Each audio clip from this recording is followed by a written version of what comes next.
I feel like a lot of people with ADHD don't talk about like their journey in life and how finding out that they had ADHD, or they've always known they had ADHD or have ADHD or have some kind of neurodiverse brain, and how that affected their journey through life. A lot of us talk about like, oh, relatable, like this is what I do to cope, right? But looking back at my ADHD journey, and I didn't know that I have ADHD until I was 30 years old. When I was in the military is when I found out. Like I got married at 21 and moved to Alaska. On a whim, mind you.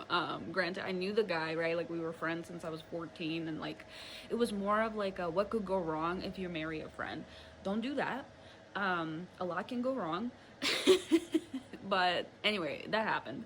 And then I struggled for a long time, becoming a single parent and all these things. And then at 27, if I'm gonna join the military. I just came home and I was like living with my mom at the time, and I was like, hey, I'm gonna like join the military. And I did the Air Force thing for 6 years, and I did maintenance. And because there's structure and things like that, for the first like 4 years or so, everything was Gucci.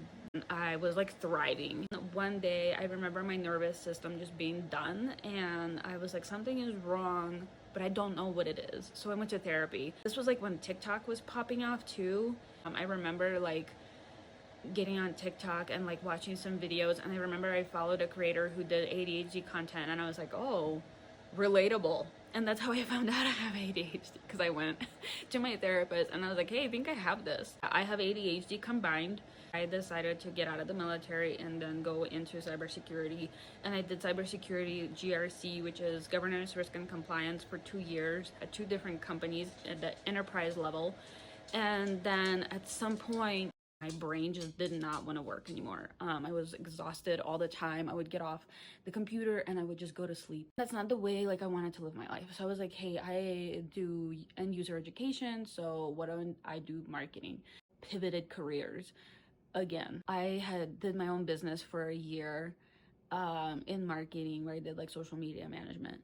And then I got a full-time role, which I thought was going to be amazing for me and challenging. And I was like super excited, but it turned out to be something different. Like the role changed where it didn't feel aligned anymore. And so like I don't do that job anymore. Nobody really talks about the roller coaster and how normal it is, because I have seen so many people talk about that same roller coaster. I think a lot of us should talk about more of this and normalize it.